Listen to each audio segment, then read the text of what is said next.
Hi, good afternoon, good evening. This is Jim Gerson from CareStack. You're in the right place.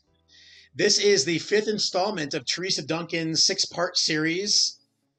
Before I turn over to Teresa, I just want to give a couple of words and thank our sponsors tonight. And on behalf of Darby Dental, I want to thank Darby and Jeff Daly for sponsoring tonight's program. It wouldn't be possible without their involvement. For those of you who are not super familiar on Darby, I think what's really neat about them as a distribution company is they've never had a footprint in local markets. They've always relied on people to work the phones. And that's really important in this day and age when you really want to reduce the amount of people and the traffic that are coming into your office. And it allows them to focus their attention, their dollars or resources into offering the best solutions and the best pricing for their clients. So if you haven't checked out Darby, please go to darby.com. Teresa, I'm going to turn it over to you. We're thrilled to be here tonight. This has been an amazing voyage that we started like 7 months ago, right? It's Yeah, something crazy. like that. Yeah. Here we are, and maybe we're at the end of winter's turning into spring. It's 70 degrees here in Denver today, so I'm hoping Oh, spring is around the corner. So please let's take it hope. away. Thank you so much. And I appreciate you all for coming out here. This Wild World of Management series has just been so much fun. Now, Kristen, I've known for a long time. She has actually been on a panel with me on ADOM, and that's how I realized she was more than just a manager, more than just a consultant. Her answers on this panel were phenomenal. So I'm really glad she's able to share her expertise today. She's a seasoned dental practice manager. She turned into a dental coach with over 25 years of experience in the group dental industry. Her success is rooted in building quality relationships with stakeholders and continually pursuing the complexities of group dental practices and facilitating responses to those changes in the marketplace. Along with speaking about this new frontier in the dental industry, she's the owner and founder of 2K Dental Coaching. You can find her online on Facebook and on Instagram. And she is developing influential leaders. That's what she's really good at, that empower teams and build healthy organizations. She's a board member of Peak to Peak Study Club and a lifetime member of ADOM. And if you're in the Denver area, Denver suburbs, that is where her study club is located. Her and Jim are loving it out there with the 70-degree weather. I'm in the Northern Virginia area, and it's I wouldn't say freezing, but it's definitely chillier than where you all are. I got a sneak peek at some of her information today, and I know onboarding and retention, just employees in general, is a hot topic nowadays, whether you're group or solo. And so I'm really excited to hear what she has to say. Kristen, take it away. I'll find you at the end with comments and questions. So have fun. Thank you so much, Teresa. And thank you, Jim and Teresa, for this opportunity. When Teresa reached out to me in the fall, I knew right away that onboarding was something that I wanted to bring to this group because it's such a key element right now in our industry. I don't think I can talk to an office any day without somebody commenting something about a staffing shortage. So that's why I chose this topic. And I think it's imperative right now that we find good talent and train good talent and then keep them, because the pool's not very big. So I was a young woman. I was in dental assisting school because I thought that if I became a dental assistant, I could earn enough money to live on my own. And so many, many years ago, I went to dental assisting school. I found myself as a dental assistant who wasn't very good. I realized that I probably would be better in the front office. So I transitioned into administrative position and slowly worked through the ranks. I wanted to get a job at a local office that I had heard about. They had a really good reputation. And the owner dentist he was just a good guy. I didn't know him personally, but I knew sort of things that he had done in the community, and I wanted to work there. So I saw an ad in the newspaper. Yep, you heard that right. I saw an ad in the newspaper with a position open in their front office. So called up the office manager, made an appointment. I showed up at 5 p.m. when she had asked me to show up. The receptionist was very pleasant. She was on the phone, so she just gave me a little wave and I went and sat down.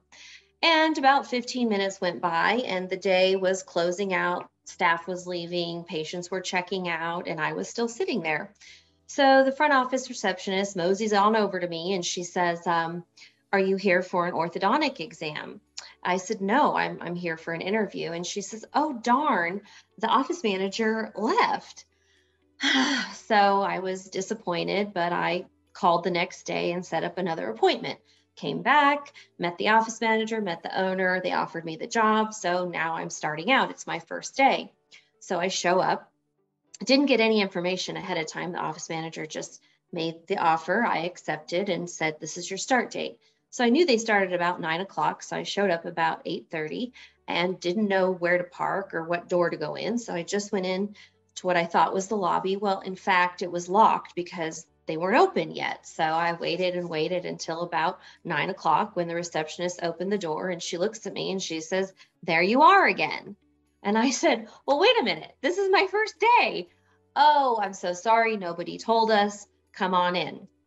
So as you can imagine, I was underwhelmed the first day, but I was young and there wasn't a lot of dental positions available in the town that I lived in. So I just put on a smiling face and made an excuse for the office, and I went on to work for them for a long time. But I remember thinking that I was never going to do that to anybody if I ever was in a position of hiring. I never wanted the person coming into the practice ever thinking that they were disoriented or that nobody knew they were coming. So that's sort of the starting point for me, is just something that comes back that I can go back to from a long time ago. So the key points that we're going to cover today are the job market mismatch, proper onboarding, and avoiding regrettable turnover. So what is job market mismatch? Well, it is a term that I found on an article that I think just sums up exactly what's going on. It's basically we have more jobs than we have people. And that's not just in the dental industry. All of you, I'm sure, have experienced some sort of encounter where the business that you were at was not available to do all the things that they wanted to do because they didn't have the staff to do it. They're calling 2021 the year of the great resignation, which is such an interesting word because people were quitting their jobs. So there's less qualified candidates than there ever has been before. And you ask, well, why is there less qualified candidates? Well, there's a couple of different reasons. One, we had more people leaving. So if you look at this information that I have to the right here, this is from 2021. So 40% of people left their jobs because of burnout, and 54% of them were healthcare. I bet all of us could come up with a few people that we know that just quit after COVID, or they just never came back. I mean, my own primary care provider, my internal medicine doctor, just decided she was done working. She didn't want to do that anymore. And it's really disappointing for me because she'd been my doctor for many years. But what's more interesting to me is that the second number, 28% left without another job. This is the first time in history that we're seeing this. And 56% of that 28 were people in the healthcare industry. Now, I don't know about you guys, but this has not happened. It hasn't been this, over 50% of the people leaving the healthcare didn't have other jobs to go to. That's a big deal because it's a real indication that there is a paradigm shift going on in our country. And as dental providers, we're oftentimes the lagging indicator of what's happening. So places like restaurants are going to feel this much faster than we are. So now we are, 2 years out of our shutdown, or coming on 2 years, and we're really feeling the drag of not having enough workers. I was in an economic forum webinar a week or two ago, and they were addressing Colorado issues, but also national issues. And one of the panelists brought up fact that there was 300,000 less 18-year-olds who graduated from high school last year. So in May of last year, there were just 300,000 less native-born 18-year-olds which you think, well, this is a really big country and 300,000 isn't really going to affect us. But the scary thing is that she said that every generation after that is even more. So there's less and less native born people in America. Our birth rate is going down. So our pool of people is getting smaller and smaller. Let alone, there's not enough people to recruit and train new candidates. I'm estimating that it's around $1,100 per employee. Now, I think that's a pretty low number. I was trying to be generous here, but if you think about the time it takes to recruit, interview, onboard, correspond with, the time it takes to get them to do the things you want correctly, it takes a lot of time and energy, and it's not just from the management team, but it's from the team that they're working with. So it's cost to the business. And so this whole idea of finding ideal talent and then nurturing them and getting them to the point where they're going to be long-term employees it really behooves us to pay attention to this and come up with a plan that really makes sense. So here's our problems. And this is just a small bit of our problems. I mean, we could probably spend the rest of the evening talking about reasons why we don't have enough people to work. But here's some potential solutions. So two potential solutions that I have is better recruiting and better onboarding. And so what would be different if we had better recruiting and better onboarding is we potentially could have less stress as managers and leaders in our practices. And when we show up less stressed, we usually can give more of ourselves in ways that we really need to. And more importantly, then leaders can focus on more important issues. So when you have a leader or a manager who's spending tons of time focusing on trying to find people, they're not able to do the things that they really need to do for the practice. So let's dig in here a little bit more. Okay, so this is the typical typical process of recruiting. So typically, week one, we decide we have a job opening. Somebody quits, somebody doesn't return from maternity leave. We grow a little. Let me just point out here, I have 2 clients right now, relatively large practices that aren't producing what they want to produce simply because they don't have staff. This is scary stuff. Like, their numbers could literally be worse this quarter than last quarter, and it's not because there's not patients. They just don't have the manpower to do it. I don't like that. That's an uncomfortable feeling to me. So let's try to figure out how to do it better. So typically, you place a job ad. You go to WiseHire, Indeed, Dental Post, ZipRecruiter. Everybody has their own secret mix of who they post with. And then you wait. And you hope that something great comes in. It's like putting your money into the slot machine and hoping that those numbers come up right. Well, usually by the end of the first or second week, you have a stack of resumes, or maybe you have no resumes, and there's maybe just a few that even have a shimmer of hope that you'd like to encounter, that you'd like to interact with. So you spend the time lamenting to your spouse at night. You just wouldn't believe who is applying for these jobs. They're overqualified, underqualified. It's so frustrating. You talk to the owner about it. It's just this dredge of a feeling. So then you finally find a couple of people, you bring them in for an interview. They're not so great. So you decide, oh, geez, we'll spiff up the words we say on our ad, and then we'll try again. And maybe 6 weeks into this, so now we're a month and a half into it, we find the right candidate. Hooray! Now we're going to make this offer.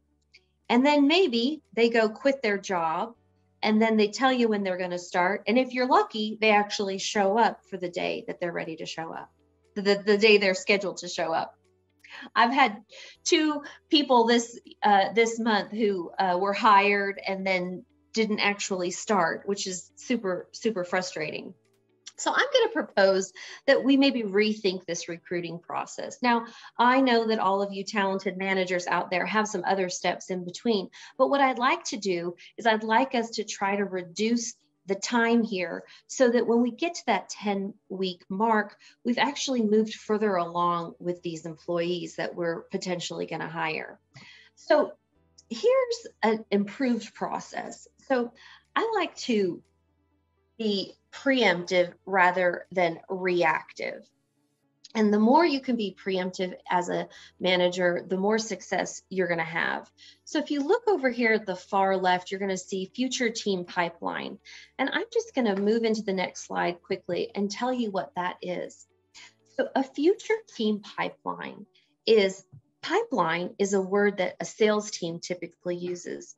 And just to familiarize you with the word, how I'm going to use it is I'm going to explain how a sales team would use it. So a pipeline would be customers down the pipe that potentially would be buyers. So Jim Garrison probably has some customers in his pipeline that he's touching base with, connecting with, and hopes that someday they're going to come on board and become customers of his.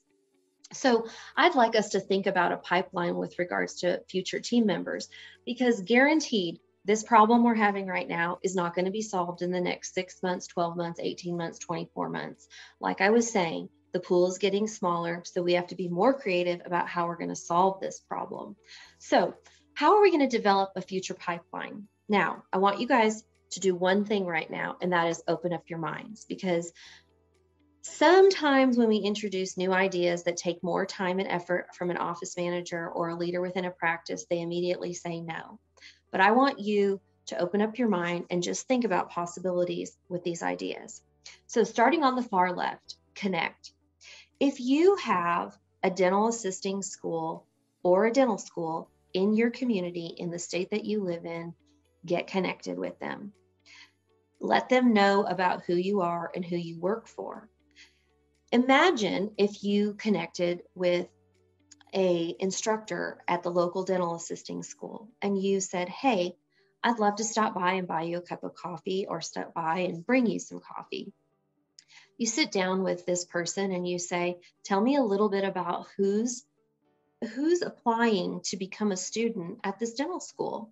What's their background? What are they looking for? Why are they becoming a dental assistant? Ask questions that get you to understand the type of people that are wanting to go into this field. Then offer them an opportunity to, one, come into your practice, offer to perhaps do a webinar with their students, or come in and talk to their students about what it's like to be a dental assistant. Get one of your dental assistants to go in and talk about, if you're in a specialty practice, like what it's like to be a pediatric dental assistant. If you have a hygiene school near you, try to connect with the people in the hygiene school. Even if you have a dental school, make a connection, because the more that we connect with the people in our community, the more likely they're going to think of us. So first thing, and it seems like it's daunting, but it really isn't. We're good at talking to people. So start there. The next one is open doors. So anytime you can get an intern to come work in your office is a good thing. And the reason why it is a good thing is because, number one, you're getting to sort of date before you marry. So when you have a relationship where the dental intern is going to spend a certain period of time with you, they can date you too. They can see if they like your office, they like how you do things. So anytime that you can interact with interns, be sure to do that. And the other good thing is, if you have connected with the dental assisting schools, they can refer interns to your program. And it's such a good idea. I also have on there administrative interns. So you think, well, where would I find an administrative intern?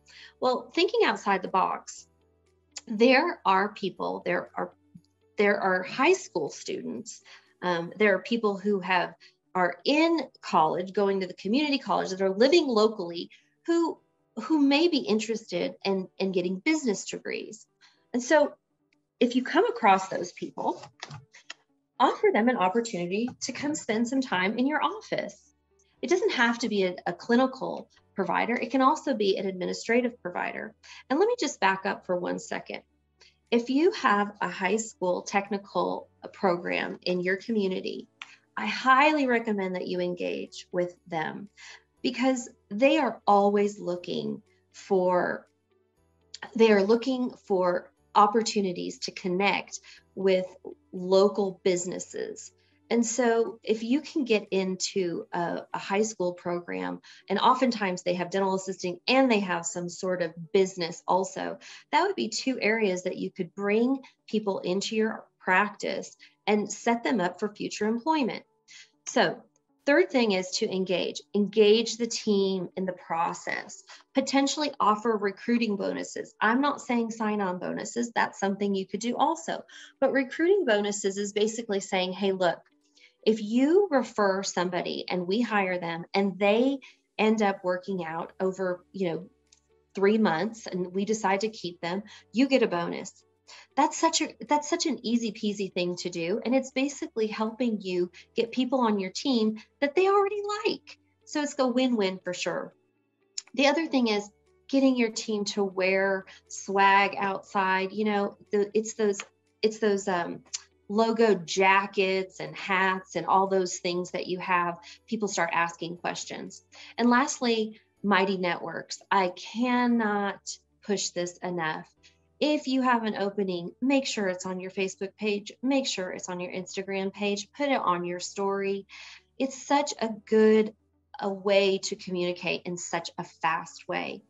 And lastly, I highly recommend that you put it on your website. So if you have a career opportunities button, it could be going on all the time. You don't even have to have an active hiring. You could just say, if you want to work here, send us your resume and here's how you do it. So great way to connect. So let's just go back real quick. So imagine if we had that pipeline ahead of time. So we've kind of already been working these avenues. We have some ideas. So imagine if we had an opening for a dental assistant. It seems to me like that's the one place that we're really missing people right now.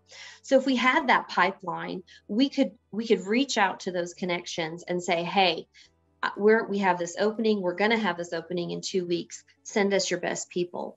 So now maybe you place the ad, but you've now condensed because you already have potential people out there. So within 1 to 3 weeks, you have interviews and you have hires. Now, I'm going to stop here because this is a pet peeve of mine. Office managers all the time, they place ads and then they're so busy, they don't have time to look at them. So they only look at them at noon and at 5 o'clock. And the resumes came in all day long. And now they're having to respond late in the evening or in the middle of lunch. So I really want you to enlist other people to help you. We're going to get into this a little bit further in another slide, but you need to connect with candidates fast.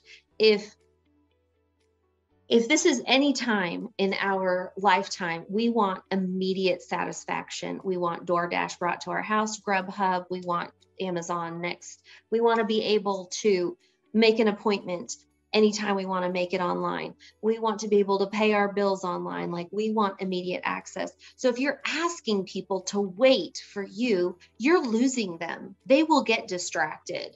I had an office manager say to me last week, well, if they really want the job, they're going to come back. I don't know. They might get distracted. They might not come back. So those are the times of the past. We've got to change the way we think. We've got to change the way we behave. So let's say we get people interviewed and we make an offer faster. We get our pre-boarding going. And when I say pre-boarding, I mean connecting. We're going to connect with those people as much as we can until their very first day. And we'll get into a little bit more about how we're going to connect with them. But they're basically our new friend. And so how do we treat new friends? We connect with them. So we're going to connect with this person and make sure that they don't think about going anywhere else. And then our first day begins, hopefully before 4 weeks, but maybe 4 weeks. And then we get them trained. And that's really the most important. So if we could speed up this whole process by by 2 weeks, to me, that's a win, right? Okay, so let's keep moving on here. So step one, you got to get yourself organized. This is the piece that's so important. So establish a pipeline, identify places candidates might come from, schools, community, internal referrals. So let's establish them first. Second, engage stakeholders to gain support for retention. Do not let the team know that do not let the team know that you're hiring somebody. Get them involved, whether they're part of the interview process, whether they're part of giving the person a tour of the office. Get your team involved. They've got to know that somebody is coming on board. You never want them to not know that somebody's coming on board.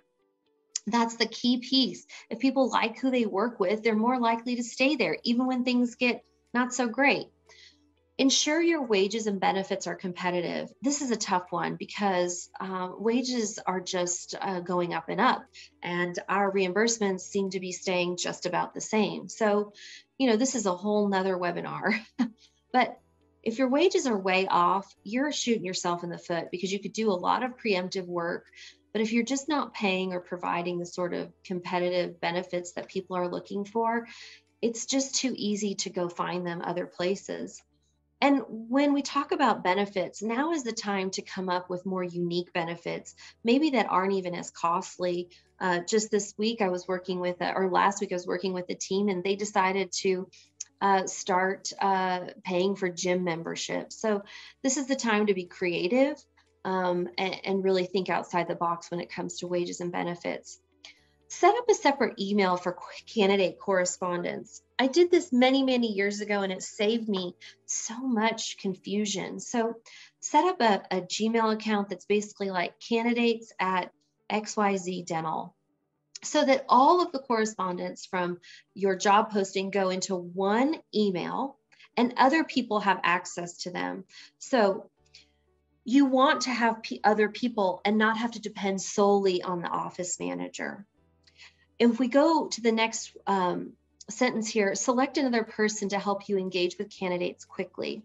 That's what I was bringing up in the recruitment process. So this is what this could look like, is you basically decide what type of person you're going to be hiring. At the very last line is define the team member avatar. So what is important about the candidate? Do they have to have experience?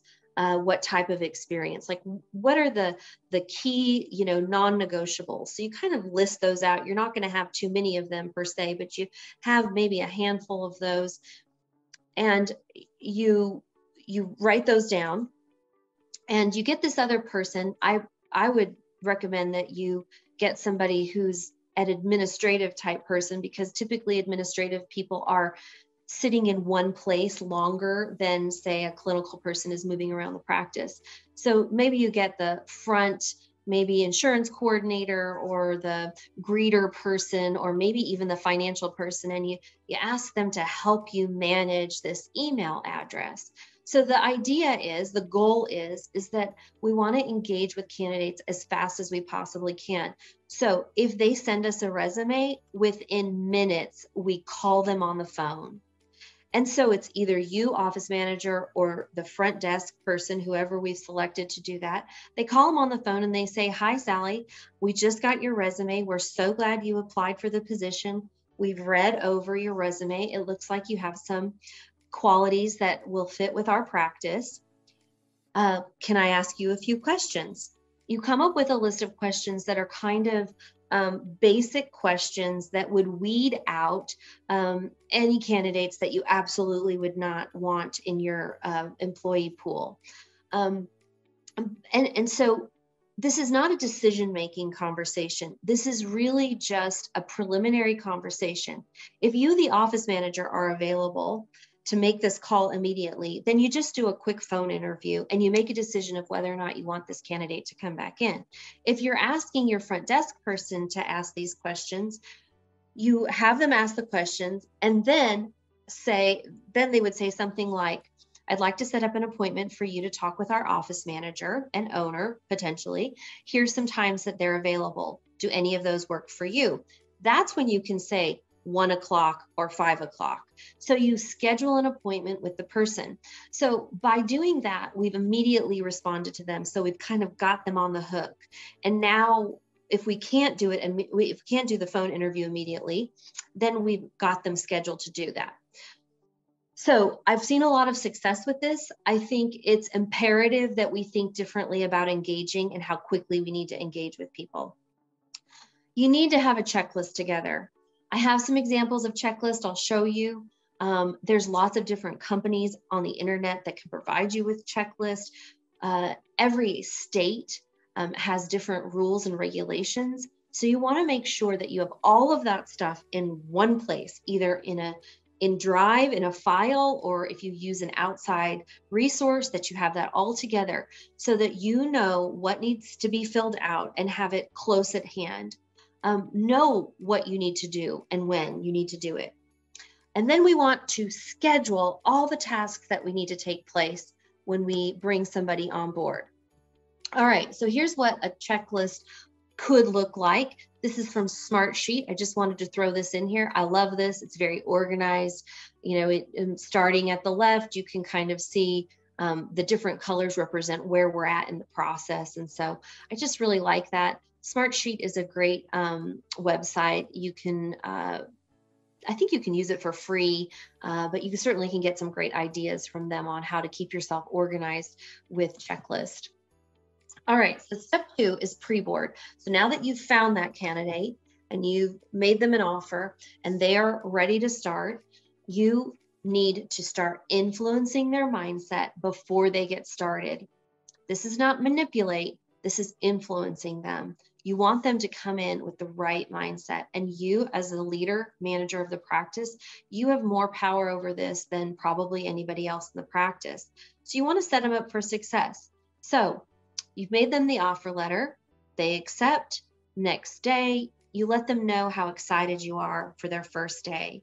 You do that either by text message or email. If you've been corresponding with them by text message, I would send it in a text. Everybody's using text right now, so you might as well join in. You got to let go of the, is it professional or not? Like, we need people working for us, and everybody, professionals, are communicating by text, so dive right in. Remind the team about the arrival of the new member, so the team knows next Monday, so-and-so is starting. Secondly, after you've sent you're excited for their first day, send them a welcome message. I can't stress the importance of sending this message. People need to know what to do. They need direction. They want it. Don't let them just make this up. So tell them what they need to wear, where they need to park, whether they need to bring lunch or you're going to buy them lunch, where they need to enter the building, what door to go in. Make sure they know who's going to meet them on their first day. Okay. In that welcome message, it needs to have everything from, we start at this time, we'd like for you to arrive at this time. This is who you're going to be working with that day. So make them feel as welcome as possible so that they know that you're anticipating them showing up. It'll make them feel really good. So if you can make them feel like they're welcome, their mindset is open, they already feel like they're part of the family. Assign them a buddy. A buddy is a work friend. That's somebody within the organization that is oftentimes around the same age. Maybe they have some similar interest. Maybe their children are the same age.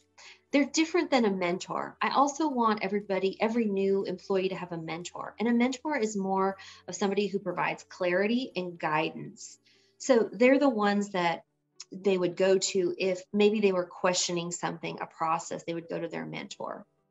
And if you really want to be a superstar, you could send your new employee some swag, maybe a t-shirt with the office logo on it, or some flowers, or come up with another idea that would make them feel welcome. Step 3. So I like to make sure that I do a job description. I want to review the job description, make sure that we haven't missed anything, that we haven't changed the job since the last person, or maybe it's a brand new job description. So make sure it's right. You need to set up their emails. You need to make sure that if they have an email signature, that you get that set up. This is all before the first day, okay? We want to set up user accounts and equipment passwords and training schedules and a meeting schedule. Who are they going to be meeting with and when? How do they go for SOS? Like, what if things are falling apart? What do they do? Do they need keys to get in and out? Do they have uniforms? Do you need to order a name tag or get them a locker? All of those things need to be done before they come in, okay? And by the way, make sure that all those passwords are working. There's nothing like getting them set up and then them not working. All right. Here's another software that I like. It's called Soft Start. It's a little bit involved. So most small practices, it probably would be too much, but I think you get the idea here. Basically, it's a calendar that says what you can do. So you're not doing this all in one day, but you're kind of spreading it out over a period of time. So this is what you would do 2 weeks before they arrive, and this is what you would do 1 week before they arrive. Just a great way to keep yourself organized and make sure that you're working off of that checklist. So training is the most important part of successful onboarding for any teammate. And I will tell you, it is the difference between highly successful practices and not highly successful practices. If you want your practice to be in the top 10%, meaning your doctors are in the top 10% of the nation, your staff is in the top 10% of the nation, that's what I'm trying to get all my practices to. You better have ongoing training. It has to be part of your culture. And it starts on day one with your new employees. Identify who's going to be the one training. It could be multiple people, but identify who's going to do it. And I'll tell you, the person who's the best at something is oftentimes not the best trainer. So if we have another conversation about how to identify a trainer, we can do that, but figure out who's going to be the trainer. What is the goal of the training? At the end of this 90 days, what is it that we want them to be able to do? It needs to be spelled out. I suggest that you sit down. If this is a dental assistant, you sit down with the team, your clinical team, and you ask them, what do we want this person to be able to do at the end of 90 days? Take films, chart, do a good handoff, any of those things. We want to know exactly, very simply, what is it that they need to be proficient at the end of 90 days. Schedule a timeline for training. Once you know what the goals are, you'll be able to schedule out a timeline. So in 2 weeks, we want them to be able to do this. In 4 weeks, we want them to be able to do this. In 6 weeks, and so on. What resources? This is a big one. You got to provide your people with resources. That means training manuals. It means YouTube videos. It means slide decks. It could be flashcards. I love Quizlet. I think Quizlet is a great resource for training dental staff. If you don't know what it is, email me and I'll send you a link or look it up. It's a great resource with all kinds of flashcards and little quizzes to get people up to speed on dental terminology and dental systems. So you need to get a list of resources together. Identify what your priorities are. Is your priorities that this person is just going to be a sterile tech, or is this person going to be your next lead? So identify the priorities for this person. Identify a role model. So this is different than a buddy or a mentor. This is just somebody you could have in the office, like, you know, if your new dental assistant comes on board, you could tell her, you know, Sally's been with the practice for 20 years.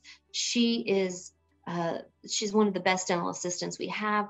Role model yourself after her. Listen to how she speaks to customers, to patients.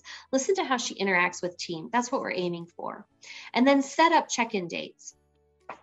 And check-in dates that you're going to check in with this new employee. So as a side note, a person, especially an adult, is proficient when they can teach you how to do the job. Don't fool ourselves. If they can't teach you how to do the process, they're not proficient at it. So you might need to revisit this a couple of times. All right. So phase 1 of onboarding, week 1 through 3, we want to familiarize.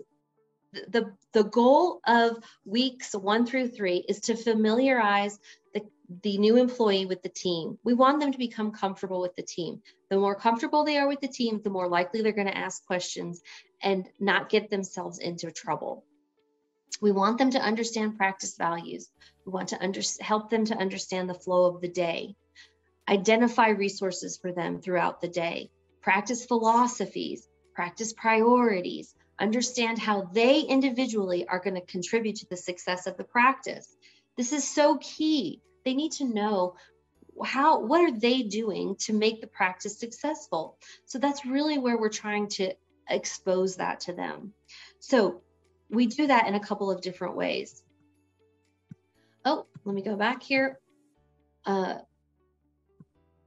their first day, this is the big day we've been waiting for. We did all this work ahead of time, so now they're coming in. We have tried to influence their mindset, and now we're going to make their first impression. So we meet the employee when they arrive. So you, office manager, you show up early, you make sure you're there where you asked them to walk in and at the right time. You give them a tour. You explain to them how the week is going to go. They're going to do some shadowing. They're going to fill out some paperwork, and then we're going to give you some tasks. You're going to get engaged with patients, however you guys decide you want to do that.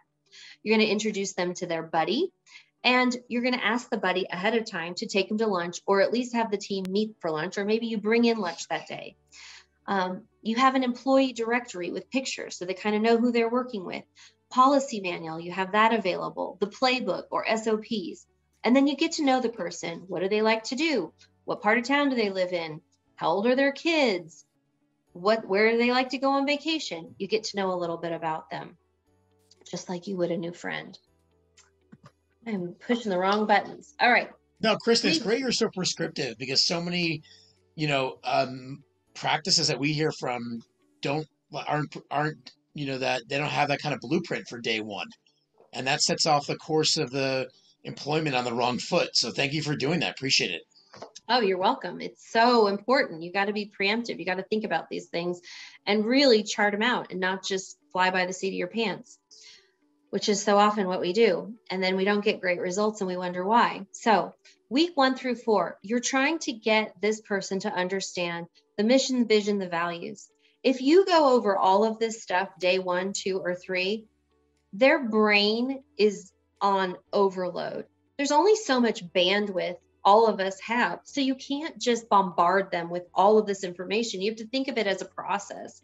So you're weaving it into the conversations over the first few weeks. What is the vision? What is the mission? What are the values? They need to know, how is this company even established? I would love it if you guys went in tomorrow and you asked a handful of employees privately, how'd this practice get started? They need to know how the practice got started. I would guess that not all of your team knows. So they need to know who put their blood, sweat, and tears into this place. Is there an org chart? They need to understand how that organizational chart works. What's the business strategy? There is a business strategy. What is it? What do we do? Well, we try to attract, children between the ages of 1 to 15. What's our objectives? What are the KPIs that we're reaching for? What are the services that we provide? Who is our ideal patient? What's our patient avatar? Oh, this is such a biggie. Do we even know who we're trying to attract? Let's try to figure out. They need to understand, who are we trying to attract? Who are we trying to get in the door? Because not everybody is our ideal patient. What are our challenges? Don't be afraid to talk about your challenges. They're going to find them out anyway. You might as well ask them, have you ever experienced a challenge like this in another office? How'd you guys solve it? Get some ideas. I remember the first time I did that, and I found out a whole better way of filing. This was years ago when we filed things that I kept with me for years and years. So make sure that you're teaching them, coaching them on company values, and get them comfortable with understanding all of those. I don't know why I keep pushing the wrong buttons here. All right. So they need to know what the team rituals are during that first onboarding, first part of their onboarding. How do we have meetings? How often do we have meetings? What are our team objectives? What's the team structure? What are our team top priorities? How does the team communicate? Do they text each other? Do they use Slack? Do they call each other? How do they do that? So if I'm going to be running late, what do I do? How do I do that? So you want to make sure they know those things. And then we need to define what their individual goals are. So after you've had them 4 weeks, you sit down with them and say, what are your goals? Where do you think you're going to be in the next 4 weeks? Phase 2 is that 5 to 8 week period. That's where we want to really get clear about the expectations. We want predictable outcomes. If they're not getting predictable outcomes, we got to go back to the training board. We got to figure out why are we getting the kind of outcomes we want. We want them to get their speed up and their efficiency. We want them to understand processes, reduce mistakes, communicate strategies, like how are they communicating? We need to know how they best receive feedback. We need to identify what their struggles are and what their learning styles are. And the only way we're going to do that is routine check-ins. So when I said scheduled check-ins, that is, you say every Friday morning at 8 a.m., we're going to have a check-in and we're going to go over some questions to see where you're at and where we need to provide more support for you.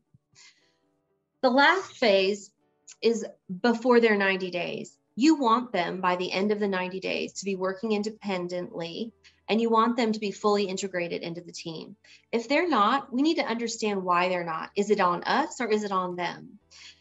If you've decided that they're the right fit, which I hope you have, because you've now spent 90 days, a lot of time and energy, you want to set up a review. And this is so, so important to me. Before you set up the 90-day review, I would recommend that you go, if you have anybody on your team right now who's been working for you less than 1 year, you talk with them this week and you say, tell me about your impression of our onboarding process. What worked? What didn't work? What would you improve? What would you change? What was a surprise to you? You write those things down. Okay, this new candidate, this new employee, you set up a 90-day review. You meet offsite if possible. Meet them at Starbucks. I like offsite meetings because sometimes people are a little bit more free to be honest with you. They don't feel intimidated that somebody else might be listening. So you meet them at Starbucks, or you meet them at the library. I don't know. You find a place to meet them offsite. You make a consideration before you meet with them. Maybe they wanted, 50 cents more than you are willing to offer. Maybe you offer them that extra 50 cents or that extra $1 now that you've seen how they work. So you give them a small increase, and that's really just showing them that you're proud of where they've come from and you'd like to continue to invest in them.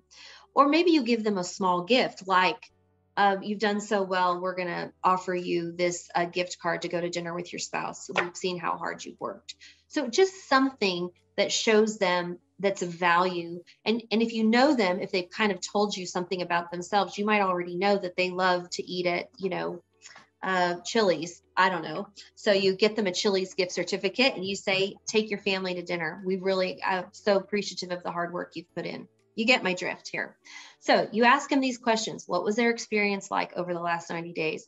Were they satisfied with this experience? What were they surprised about? You really want them to tell you this, because they could tell you the most important information. Like, I didn't know that my doctor was left-handed that I was going to be working with. That would have been good information for me to know. I could have, prepared differently. Things like that. You want them to be able to tell you. What would they change about the process? Were there moments that mattered? And what I mean by moments that mattered is, if they think back over 90 days, was there moments that they thought, gee, I really like this place because of what I just witnessed? Were there any moments like that? Because studies have found that the more moments that matter in an employee's lifetime, the more likely they are willing to stay with that employment, because it's intrinsically meeting needs inside of them.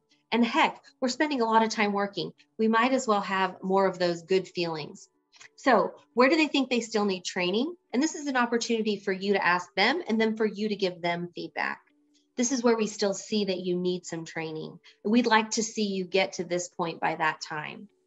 And then set future expectations, which is that writing out that timeline of where you'd like them to be. All right. So we talked about a problem in the beginning, and now we're getting down to the solution. So we've talked about different solutions. So better recruiting, taking those steps to get a pipeline together so that you kind of have a pool of people to get to faster. And then having a definitive process of onboarding is going to hopefully help you get to less regrettable turnover.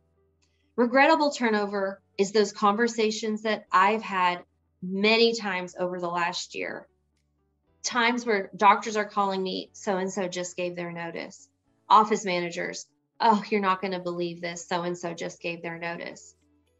That's the sickest feeling in the world, when we're losing people that we really want on our team. So we want to get better at not having that come up. We want to reduce our stress. Heck, you guys, I don't need to tell you, there is more stress right now in our world, in our communities, than we've probably been experiencing, I don't even know, in the last 20 years. There's high stress out there. So let's try to reduce our stress where we can. And like I said in the beginning, leaders then can focus on more important issues. So I just want to wrap up by telling you thank you, first of all, for letting me rattle on for the last 50 minutes or so. I have my email there. I also have a QR code to my website. But more importantly, if you want any sort of checklist, or if you have a question, please don't hesitate to email me. I'd be happy to send you out anything or give you some ideas of links of different resources that I've used over time. So thank you so much. This was amazing. I felt like I was sitting back in a class, like as a newbie, learning new things, because we've done things for so long. Like when you made the comment about back when we filed, I had to giggle because, wow, that's a long time ago. That's a long time ago. But the thing is, what you've shown, and I love the fact that you're going to offer these checklists out, so please take her up on that, is that we're now dealing with the fact that we have to we're wooing this employee. Whereas before, back when you and I were coming up, it was like, who wants a job? Come on in. And we would have our pick. I mean, it was very easy to find somebody very good most of the time, but now we're really having to woo them. The bonuses and the gift cards. So I heard you say something about a recruitment bonus versus a referral bonus. Can you just, what do you normally see? Is that a normal thing to have two different ones? So there's sort of two different approaches here. One is to incentivize your current team members to refer potential teammates. So, or friends, people they encounter. So it would give, and the purpose behind that is to motivate your staff to sort of help you in the recruiting process. So it's just putting out some more fingers out there to try to collect people. So the idea is, if they became part of that process and they say they referred somebody they knew, then that candidate worked out, and you could say, well, if we decide to keep them after the 90 days, then the person that referred them would get a $500 bonus. So I just set this up with a practice last week. The opposite of, or not the opposite, but the other side of that is you could offer a signing bonus. So if you come work for us, you work out after 90 days, we'll give you $500, something like that. You could do it for both. The idea is just that you're trying to be a little bit more creative. There's pros and cons for all of these things. I think the con to offering a signing bonus to a candidate is that your current team feels let down. They want that too. Even though they didn't do anything to get there, it can create some strife. So that's why I kind of like the reverse, offering them an opportunity to be a part of that bonus. I just have one more question for you that came in privately. And Jim, just hold on one second while I ask this question. Yeah, sure, no problem. Some closing thoughts here. What happens if the same person is responsible for being that mentor, that touch point? Do you rotate that between the team, or is it, because usually, I mean, I kind of see where this is going, because usually there's one person that's like, oh, I'm happy to help them. They're like the happy person in the office. Do you rotate that, or do you just, what do you? I would try to identify a couple of different mentors. And you are going to have a mentor that's going to be more administratively, skill set is going to be more administrative, and you're going to have one that's going to be one or two that's more clinical. And so you're going to have to rotate through them, depending on the size of the practice, depending on the size of the team. I mean, all of those things. But I would not always choose the same people, because it just sets up sort of the wrong intention. It's really, we're trying to get this new employee to the best possible place they can be. And we want to do that not with identifying a queen bee. I hope that makes sense. No, that does make sense. And that's what I could kind of foresee is like, oh, let me train them so that I know that they get trained my way. Like that, that could be the incentive. So good thing. Right. Thank you so much, Jim. Take it away. First and foremost, Kristen and Teresa, thank you for a wonderful program. So many valuable insights. We'll have this recording post-produced and housed on the CareStack website for people who want to go back and listen for some pearls. But I would recommend, that might take a couple of weeks. So I would scan the QR code here, reach out to Kristen, get the assets that she's referencing. That's the best way to kind of stay in touch and keep the momentum here. So on behalf of Darby Dental and CareStack, we're thrilled to sponsor tonight's program. Thank you all for watching. And again, we'll have this recording posted in a couple of weeks' time on the carestack.com website. Thanks, everyone. Thanks, Kristen and Teresa. Have a great evening. Good night.